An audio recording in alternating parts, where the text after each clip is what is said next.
మన టాలీవుడ్ ఇండస్ట్రీలో zero flops అంటే ఫ్లాప్స్ లేని డైరెక్టర్లు, కానీ రిస్క్ అనేది 100% ఎదుర్కొనే డైరెక్టర్ల సక్సెస్ స్టోరీ అనేది ఈ వీడియోలో చూద్దాం. పార్ట్ 1.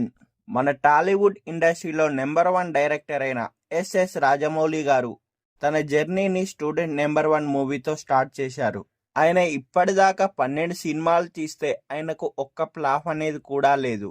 అయితే రాజమౌళి గారు మాత్రం బాహుబలి 1 అండ్ 2 అండ్ త్రిబుల్ ఆర్తో మన టాలీవుడ్ ఇండస్ట్రీని పాన్ ఇండియా రేంజ్కి తీసుకెళ్లిన ఫస్ట్ డైరెక్టర్ మన జక్కన్న మాత్రమే.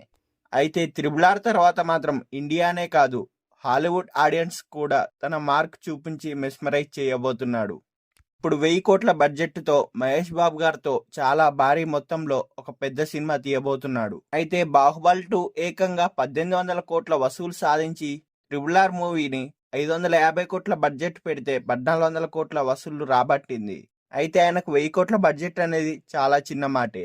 ఈసారి కూడా చాలా రిస్కీతో 1000 కోట్లకు పైగా బడ్జెట్ పెట్టి 2500 కోట్లకు పైగా కలెక్షన్లు రాబట్టాలని చూస్తున్నాడు జక్కన్న.